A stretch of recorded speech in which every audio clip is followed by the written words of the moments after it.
कुछ ही क्वेश्चंस बचे हैं दोस्तों। Match the following again. Prepaid expenses, चलिए prepaid expenses sales ratio, sales को मैं टर्नओवर के नाम से भी जानता हूं। रिटर्न ऑन इन्वेस्टमेंट, ये रिटर्न एज इन्वेस्टमेंट यहाँ पे लिखा गया है। You can say net profit investment ratio, net profit multiplied by investment ratio, इसको मैं ऐसे भी लिख सकता हूँ। नेट प्रॉफिट को अगर इन्वेस्टमेंट रेशो से मल्टीप्लाई कर दिया जाए, ये कुछ वर्ड्स को आपको अपने अंडरस्टैंड करना पड़ता है। Sales ratio, turnover ratio, return on investment, net profit investment ratio, 100 minus proprietary ratio, 100 minus proprietary ratio अगर आप देखें, so basically proprietary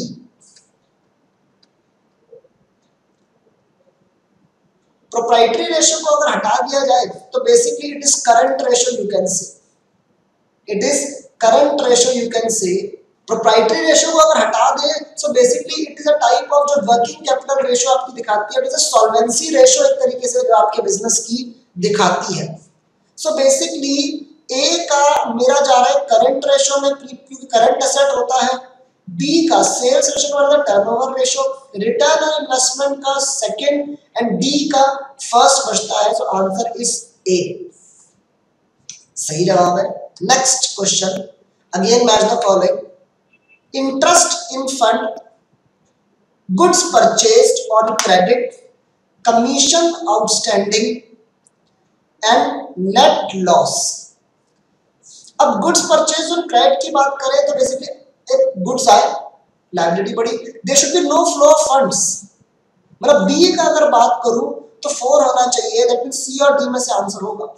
commission outstanding, liability बढ़ रही है, लायबिलिटी बढ़ रही है, लायबिलिटी बढ़ रही है, दैट मींस वर्किंग कैपिटल घट रही है, तो सी का होना चाहिए 2। इस हिसाब से आंसर शुड बी सी। देखते हैं सही जवाब। Next, consider the following statements, आपको बताना है कौन सी सही है। Marginal costing and absorption costing are the same, no, बिल्कुल सही बात नहीं है ये। डिसीजन मेकिंग के लिए एब्जॉर्प्शन कॉस्टिंग ज्यादा अच्छा तरीका है, नो, मार्जिनल कॉस्टिंग ज्यादा अच्छा तरीका होता है। CVP analysis break even point भी कहा जा सकता है, ठीक है।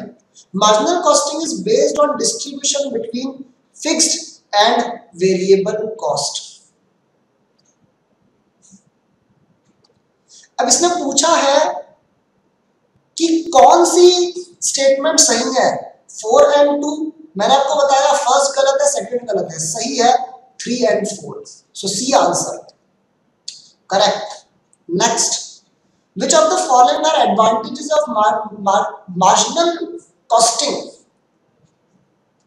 It is wrongly written as material costing। Basically marginal costing के बहुत सवाल है। मार्जिनल कॉस्टिंग का आपसे एडवांटेजेस पूछा है, प्राइसिंग डिसीजन ले पाते हैं, ठीक है, प्रॉफिट आ जाता है, ठीक है, क्लासिफाई करना मुश्किल होता है। अरे मुश्किल होता है तो एडवांटेजेस कहां से हो गए, ये तो डिसएडवांटेज हो गए। टाइम वैल्यू इग्नोर करता है, डिसएडवांटेज हो गया। ब्रेक इवन एनालिसिस हो जाता है, कंट्रीब्यूशन फाइनल चीज नहीं होती, ये डिसएडवांटेज है। एक्सपेंडिचर पे कंट्रोल हो जाता है, this is also an advantage. So 1, 2, 5 and 7, so B correct। Next, arrange the following categories of cash inflows and cash outflows in a correct order। Cash flow किस ऑर्डर में सही होता है? बेसिकली सबसे पहले आता है operating activity, investing, then financing. So 3, 1 and 2, that's correct। Then the chief objective of cost accounting, cost accounting का मेन ऑब्जेक्टिव क्या होता है? प्रॉफिट कमाना, प्रोडक्शन बढ़ाना, मैनेजमेंट को जरूरी सूचना देना या प्राइस फिक्स करना। आई थिंक मैनेजमेंट को जरूरी सूचना देना, ये सबको करा रखा है। मैनेजमेंट हमारी खुदा है, मैनेजमेंट को ढंग से जानकारी देनी है। नेक्स्ट, सही जवाब है। Cost accounting is different from financial accounting in respect of recording cost. देखिए रिकॉर्डिंग तो कहीं ना कहीं दोनों में होती है, कॉस्ट की कैलकुलेशन दोनों में होती है। Control of cost and reporting of cost, I would say the answer is reporting of cost. Financial में रिपोर्टिंग जो होती है वो इंटरनल और एक्सटर्नल दोनों यूजर्स को होती है, और कॉस्ट अकाउंटिंग में जो मेनली आपकी रिपोर्टिंग है वो इंटरनल यूजर्स की। So D should be answer correct. Then a power house which generates and supplies power, power बना रहा है, that means it is a production centre, produce कर रहा है पावर को, production centre. Next, over absorption of factory overheads due to inefficiency of management, management की inefficiency है भैया, ये एक कोई नॉर्मल बात नहीं है, ये एबनॉर्मल बात है। एबनॉर्मल लॉस क्या बताया है, जितने भी एबनॉर्मल लॉस हो कॉस्टिंग में, कॉस्टिंग पीएनएल अकाउंट, सही जवाब। Next, cost which can be identified easily and indisputably, कोई डिस्प्यूट नहीं है, मतलब जो कॉस्ट सीधे तौर पे पहचानी जा सकती है एक पर्टिकुलर यूनिट के साथ, जो कॉस्ट डायरेक्टली पहचानी जा सकती है वो डायरेक्ट कॉस्ट होती है दोस्तों, बी सही जवाब। देन प्रैक्टिकल क्वेश्चन आ गया, एक जानकारी दे रखी है, मटेरियल लगा 30,000 का, लेबर लगी 20 की, ओवरहेड्स लगा 5 का। एक पर्टिकुलर ऑर्डर आया आपके पास, जॉब कॉस्टिंग का क्वेश्चन है जिसमें डायरेक्ट वेजेस लग रहे हैं 3,000 के, तो इस जॉब में ओवरहेड्स कितने लगाओगे डायरेक्ट वेजेस के बेस पे। वेजेस लग रहे हैं 20,000, ओवरहेड्स लग रहे थे 5,000, ओरिजिनली 5,000 ओवरहेड्स लग रहे थे 20,000 के वेजेस पे, that means overhead as a percentage of labour cost देखूं तो 25% ओवरहेड्स आ, यहां पर मेरे वेजेस लग रहे हैं 3,000, तो 3,000 के 25% अगर ओवरहेड्स लगेंगे, so answer is 750, that is D सही जवाब है। Next, salary of a foreman should be classified as a fixed overhead, variable, semi fixed और semi variable. It's a fixed overhead. Salary तो फोरमैन इज एम्प्लॉई, उसकी salary fixed होगी, fixed overhead. बहुत आसान सवाल था। नेक्स्ट, कॉस्टिंग मेथड जिसमें fixed cost को ऐड कर दिया जाता है इन्वेंट्री में, फिक्स्ड कॉस्ट को ऐड कर दिया जाता है इन्वेंट्री में, दोस्तों दिमाग में आ रही है एब्जॉर्प्शन कॉस्टिंग। फर्क यही तो है मेन, मार्जिनल कॉस्टिंग में सिर्फ वेरिएबल कॉस्ट के बेस पे स्टॉक निकलता है, एब्जॉर्प्शन में फिक्स्ड और वेरिएबल दोनों को देखा जाता है। सो सी। 89th, the primary documents used for collection of production overheads, production overheads की जानकारी इनमें से कौन कौन से डॉक्यूमेंट से निकाली जा सकती है। इनडायरेक्ट मटेरियल के लिए स्टोर्स रिक्विजिशन, इनडायरेक्ट मटेरियल आ गया, हो सकता है। इनडायरेक्ट लेबर के लिए वेज शीट हो सकता है। इनडायरेक्ट एक्सपेंस के लिए कैश बुक, तीनों ही इनडायरेक्ट है, ऑल ऑफ द अबव, बधाई हो। Next, which of the following cost is not factory overhead expenses? Depreciation of equipment used in research department, salary of quality control, overtime premium to direct labor। यार यहाँ पर आ गया कि direct labour को कुछ दिया है, जो डायरेक्ट लेबर को कुछ दिया है तो वो ओवरहेड कैसे हो सकता है, ओवरहेड तो डायरेक्ट कॉस्ट होती है। सो ये मेरा आंसर, नॉट पूछा था यहाँ पर। बहुत बहुत अब दोस्तों मंजिल करीब ही है, आखिरी के 10 क्वेश्चंस हमारे बचे हैं। A method of dealing with overheads involves spreading common cost over cost centers। एक ही कॉस्ट को आप डिफरेंट कॉस्ट सेंटर्स में डिस्ट्रीब्यूट कर रहे हैं, इसे क्या कहते हैं दोस्तों, कॉस्ट अपॉर्शनमेंट। जब एक कॉस्ट को एक ही सेंटर पे डाल दिया जाए उसे मैं एलोकेशन कहता हूं। एब्जॉर्प्शन होता है अपने खाते में कॉस्ट को ले लेना, अपॉर्शनमेंट कॉस्ट को बांटना। So B should be answer correct. Then which of the following is not a means whereby factory overheads can be charged out of production? इनमें से फैक्ट्री ओवरहेड्स को डिनोट करने का कौन सा तरीका नहीं हो सकता? डायरेक्ट लेबर रेट, लेबर के रेट पे कर सकते हो, overheads divide by labour hours, machine hour rate, overheads divide by machine hours. Blanket rate क्या होता है, जब पूरी फैक्ट्री के लिए, इंटायर फैक्ट्री के लिए एक ही ओवरहेड लगाया जाए तो blanket rate. Overtime rate, overtime rate labour के लिए होता है, ओवरहेड्स के लिए नहीं। So this is the answer B correct. Then organization is divided into number of departments on overheads are collected, allocated और अपॉर्शन टू रिस्पेक्टिव डिपार्टमेंट्स। जहां पे ओवरहेड्स को आप डिफरेंट डिपार्टमेंट्स में बांटते हो, उस काम उस प्रक्रिया को करने को क्या कहते हैं? Service departments? No. Divisionalization, basically departmentalization कहते हैं। नेक्स्ट सही जवाब प्रैक्टिकल आ गया। राम्या लिमिटेड ने आपको इंफॉर्मेशन दी है 10,000 यूनिट्स प्रोड्यूस करे, 10 ही भेज दिए, क्लोजिंग स्टॉक नहीं है। Selling price 12 rupees, variable cost 6, fixed cost दे रखी है। प्रॉफिट लॉस इससे आसान समझ गया था। मार्जिनल कॉस्टिंग अगेन मेरे ख्याल से कुल मिला के याद करो तो शायद 25 से 30 क्वेश्चन में शायद ज्यादा मार्जिनल कॉस्टिंग से आए होंगे। तो बेसिकली कंट्रीब्यूशन यहाँ पे निकालते हैं। कंट्रीब्यूशन क्या होता है? Selling price minus variable cost. 12 minus 6 रुपए पर यूनिट मेरा कंट्रीब्यूशन है। पूछा गया आपसे profit, what is PV ratio? 12 का आधा कंट्रीब्यूशन है, 50% मेरा पीवी रेशो है।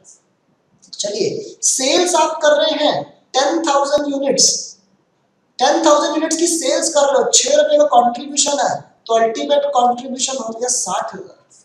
फिक्स्ड कॉस्ट है 40,000, 60 में से 40 गए, 20,000 का प्रॉफिट बचना चाहिए। C correct again. Then manufacture ने 2 लाख यूनिट्स बनाए, 3 रुपए 25 पैसे के दाम पे, 275 बनाए 3.20 के दाम पे। फिक्स्ड ओवरहेड्स 10% से बढ़ रहे हैं, तो ओरिजिनल फिक्स्ड ओवरहेड्स कितने होंगे? अब ये दोस्तों एक हटके सवाल जिसमें बच्चे फंस सकते हैं, अच्छे बच्चे फंस सकते हैं। इसको हिट एंड ट्रायल के जरिए करा जाए तो ज्यादा बेहतर है।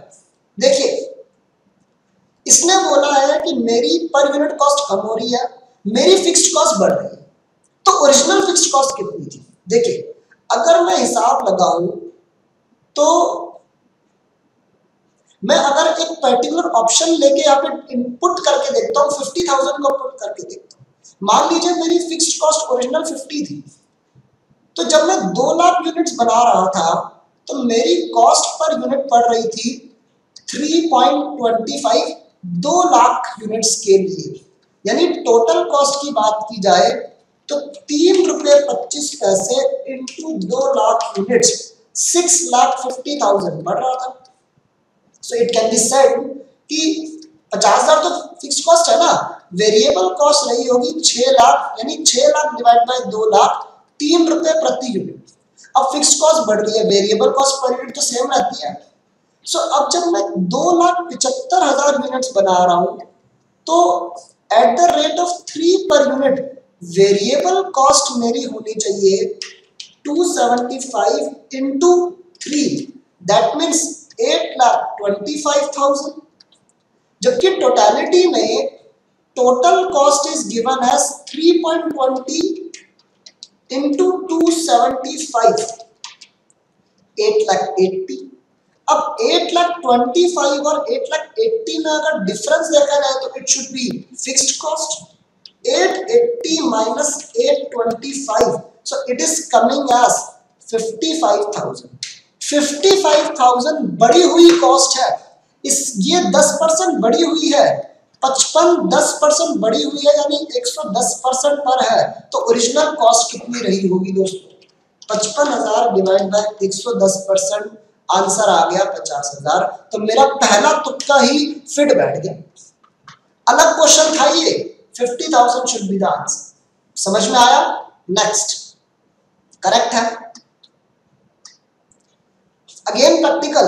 मिस्टर महेश के पास 3 लाख रुपए है जो उन्होंने बिजनेस में लगाए 15% रिटर्न कमाने के लिए। अभी इनकी वेरिएबल कॉस्ट है 60% ऑफ सेल्स। वेरिएबल कॉस्ट अगर 60% है तो इनका PV ratio 40%, fixed cost 1.5 lakh है। इस इंफॉर्मेशन के बेस पर यह बताइए कि इनको कितनी सेल्स करनी चाहिए 15% रिटर्न कमाने के लिए। अगेन मार्जिनल कॉस्टिंग, थक गया हूं मार्जिनल कॉस्टिंग कर करके।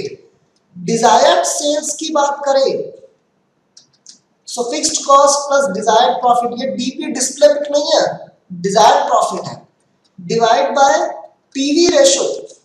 फिक्स्ड कॉस्ट इज बेसिकली मेरी है 1.5 लाख। प्रॉफिट कितना कमाना चाहते हो? 3 लाख का 15%, 3 लाख का 15% 45,000। PV ratio 40%, just solve. You want to earn 150 plus 45, that is 195. Divide by 40%, यहाँ पे मेरा आंसर आ रहा है 4,87,500 rupees, which can be said as this 4.875 lakhs. So A is correct. Next, मैं अपनी मंजिल के 2 या 3 कदम ही दूर हूँ। 97, ये तो बहुत ही लंबा चौड़ा सा प्रैक्टिकल लग रहा है। एक रेडियो मैन्युफैक्चरर है जो अभी अपना रेडियो M140 नाम का कंपोनेंट 6.25 में बनाता है। हालांकि वही प्रोडक्ट 5.75 में बाजार का मिल जाता है, बाजार में सस्ता है। ब्रेक डाउन कॉस्ट के बारे में सोच रहे हैं तो मटेरियल 2 रुपये 75 पड़ता है, लेबर 1.75 और बाकी के वेरिएबल खर्चे 0.50 और डेप्रिसिएशन और बाकी फिक्स कॉस्ट मिला के 1.25। ये what would be your decision अगर सप्लायर इसी चीज को 4.85 में दे रहा है? ये अगेन दोस्तों मार्जिनल कॉस्टिंग की डिसीजन मेकिंग का सवाल है। रेलेवेंट कॉस्ट अप्रोच पे चलना चाहिए। अब मार्जिनल कॉस्ट क्या कहता है? फिक्स्ड कॉस्ट को इग्नोर करो, क्योंकि किसी भी नए काम की वजह से अब मेरी ऑलरेडी बिजनेस में फिक्स कॉस्ट लग रही है, अगर मैं नया कंपोनेंट बनाने लग जाऊंगा तो फिक्स कॉस्ट बढ़ थोड़ी जाएगी। So basically you need to compare कि मैन्युफैक्चर करने में रेलेवेंट कॉस्ट कितनी लग रही है और खरीदने में। मैन्युफैक्चर करोगे तो मटेरियल लगेगा, वेरिएबल ले रहा हूं, लेबर लगेगी, वेरिएबल खर्चे लगेंगे, फिक्स नहीं लेना। क्यों? क्योंकि फिक्स ऑलरेडी लग रही है।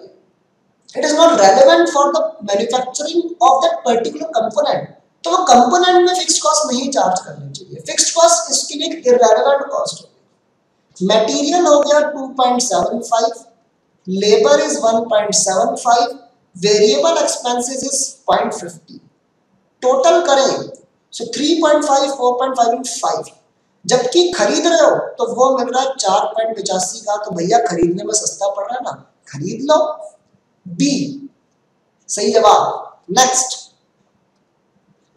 इन a purely competitive market 10,000 pocket transistors can be manufactured and sold and certain profit is generated.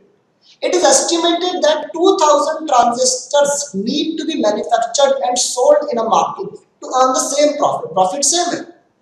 Profit under both the conditions is targeted. Profit कितना कमाना चाहते हो? 2 लाख का। पर ट्रांजिस्टर वेरिएबल कॉस्ट है 100 रुपए एंड टोटल फिक्स्ड कॉस्ट है 37,000। आपको सेलिंग प्राइस बताना है under competitive conditions. Competitive condition में 10,000 पॉकेट ट्रांजिस्टर्स बेच रहा हूं। चलिए, so basically if I take selling price as X, so अगर मैं बात करूं डिजायर्ड सेल्स की कि कितना सेल करना चाहिए, so basically that is fixed cost plus desired profit divide bye PV ratio. आप 10,000 ट्रांजिस्टर्स बेच रहे हो, दाम को हम ले लेते हैं एक्स, बचपन से जो नहीं पता उसे एक्स ले लेते हैं। फिक्स्ड कॉस्ट 37,000, प्रॉफिट कमाना चाहते हो 2 लाख।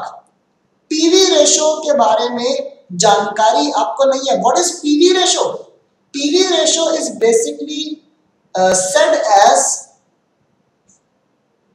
मैं काम करता हूं यहाँ पे डिजायर्ड सेल्स यूनिट्स रख लेता हूं, तो 10,000 बेचना है और यहां पर पीवी रेशो की जगह उस केस में आ जाएगा कंट्रीब्यूशन पर यूनिट। ये बता रखा है अगर यूनिट्स में आंसर चाहिए तो कंट्रीब्यूशन यूज करना है, रुपीस में चाहिए तो पीवी रेशो यूज करना है। सो कंट्रीब्यूशन को एक्स ले लेते हैं, इसे सॉल्व करें। So basically X is equal to, ये हो गया मेरा 2,37,000 divide by 10,000, this is coming out as 23.70। अब कंट्रीब्यूशन में वेरिएबल कॉस्ट ऐड कर दे तो सेलिंग प्राइस आ सकती है। वेरिएबल कॉस्ट है 100, so selling price should be 123.7, that is B. Again अच्छा क्वेश्चन था एंड अगेन मैं कहूंगा मार्जिनल कॉस्टिंग से बहुत सारे क्वेश्चंस हैं, so B is the right one. 99th question, मंजिल बस 2 कदम दूर है दोस्तों, वर्ल्ड कप जीतने ही वाले हो, धोनी छक्का मारने ही वाला है। फर्म का डेटा गिवन है, फिक्स्ड एक्सपेंसेस 50% पे 15,000 है, जब फैक्ट्री बंद होती है तो 10,000 का खर्चा लगेगा और बंद करने पे 1,000 का खर्चा आपका और लग सकता है। 5,000 यूनिट्स कंट्रीब्यूशन अभी आप कमाते हो, 5,000 यूनिट्स आप बेच पाते हो और 1 यूनिट पे कंट्रीब्यूशन आप 1 रुपए कमा पाते हो। तो सवाल ये है, अगेन ये मार्जिनल कॉस्टिंग की डिसीजन मेकिंग से, मार्जिनल कॉस्टिंग तो भैया छा गया इस बार। मार्जिनल कॉस्टिंग की डिसीजन मेकिंग से रिलेट करता है कि फैक्ट्री चालू रखे या बंद रखें। अब इसने बोला है वेदर टू रन और क्लोज इट डाउन। सो एक तरफ रन और दूसरी तरफ क्लोज का मैं ऑप्शन ले लेता हूं। अगर मैं बिजनेस चलाऊं तो 5,000 यूनिट्स बिक रहे हैं, 1 रुपए का कंट्रीब्यूशन आ रहा है, 5,000 कमाई हो रही है। लेकिन चलाने में क्या करे, 15,000 खर्चा आ रहा है, तो कुल मिला के 10,000 रुपए का नुकसान। बंद करूंगा तो बंद करने पे 10,000 खर्चा तो आएगा ही, एडिशनल 1,000 और आएगा, तो 11,000 का नुकसान होगा। तो बेहतर है चला ही लो, क्योंकि चलाने में 10,000 खर्चा आ रहा है। अब वैसे तो रन और कंटिन्यू एक ही शब्द है, लेकिन सवाल था वेदर टू रन और क्लोज, तो मेरा जवाब है रन। सही जवाब है दोस्तों। अब आखिरी सवाल आपके इस गेम शो का, और बहुत ही आसान, और अगेन मार्जिनल कॉस्टिंग से सवाल। मार्जिनल कॉस्टिंग तो भैया इस पेपर में छा गया है। आई थिंक जिस बंदे ने यही किया होगा उसके 40-45 नंबर तो इसी चैप्टर से आ जाएंगे। 2015 में 50 लाख की सेल्स थी तो 5,000 का प्रॉफिट था। 2016 में 75 लाख की सेल्स थी तो 10 लाख का प्रॉफिट था। So basically PV ratio calculate करते हैं, that is change in profit divide by change in sales. Change in profit बताएं तो 5 और 10 के बीच में 5 लाख का प्रॉफिट चेंज आ गया, एंड 75 और 50 के बीच में 25 लाख की सेल का चेंज आ गया। इसको कैलकुलेट करिए, obviously you need to do into 100। So 5 lakh divide by 25 lakh into 100, दोस्तों आंसर निकल रहा है 20%। एंड देखते हैं, यस हम लोग जीत गए, वर्ल्ड का हमारे नाम हुआ, और ये आपका बिल्कुल सही जवाब है। चलिए दोस्तों, तो ये मैंने आप लोगों के लिए सॉल्यूशन वीडियो शूट करी थी। मुझे उम्मीद है आपके ज्यादातर सवाल जो है सही निकले होंगे और आपने खुशी मनाना शुरू कर दिया होगा कि हमारा तो पेपर बिल्कुल क्लियर है या हमारी एग्जामिशन है। मुझे आपके रिजल्ट्स की पूरी शुभ रिजल्ट्स की कामनाएं हैं। तो best wishes for your results. आपके लिए हमारी शुभकामनाएं हमेशा आपके साथ में रहेगी, और आप जब चाहे अपने डाउट से कोई क्वेरीज, कुछ आगे आपने पढ़ाई करनी हो, कुछ इसके बारे में कुछ पूछना हो, किसी भी किस्म का डाउट हो, कुछ मोटिवेशनल टिप्स आपने लेनी हो मेरे से, सो आप जब मर्जी कॉल कर सकते हैं। मेरा नंबर आप लोगों को प्रोवाइड कराया जाएगा। एंड इसके अलावा हमारी तक्षशिला लर्निंग की टीम है जो पूरी तत्पर लगी हुई है आपको सीएस की एजुकेशन की फील्ड में काफी ये ज्यादा एक्टिव है। सो जितने भी आपको सीएस एग्जीक्यूटिव के लेक्चर्स चाहिए हो, चाहे वो बाकी सब्जेक्ट्स के हो, चाहे वो कंपनी लॉ के हो, चाहे वो लेबर लॉ के हो, चाहे वो टैक्सेशन के हो, ये सारी पढ़ाई आपने करनी हो, सो बेसिकली आप तक्षशिला लर्निंग को कांटेक्ट कर सकते हैं। नंबर्स आप लोगों को प्रोवाइड कराए जाएंगे। ऑनलाइन तरीके से या ऑफलाइन तरीके से आप लोगों को क्लासेस लेनी हो तो आपका यू आर मोस्ट वेलकम। सो मैं अगेन आप लोगों का दोस्त ये आशीष गुप्ता, ये पूरी प्रेजेंटेशन मेरी तरफ से आप लोगों के लिए थी, आप लोगों के भले के लिए थी। सो आप जब मर्जी अपने डाउट्स पूछे, क्वेरीज पूछे, वीडियोस में हमें आपकी सपोर्ट की बहुत ज़्यादा ज़रूरत है। और आपको अगर ये सॉल्यूशन वीडियो आपको अच्छी लगी हो, आपके काम आई हो, तो ज़्यादा से ज़्यादा आप इसको देखें, अपने दोस्तों को दिखाएं, सब्सक्राइब करें, लाइक करें। आज के लिए मैं इतनी ही बात करूंगा। तो नमस्कार, मैं सी आशीष गुप्ता आज आप लोगों से विदा लेता हूं, और जल्द ही कुछ और दूसरे टॉपिक पे, दूसरे कंसेप्ट पे आप लोगों की भले के लिए मैं जरूर कुछ ना कुछ लेकर आऊंगा। Thank you. Thank you for watching this video. For more videos, please subscribe our YouTube channel. Thank you.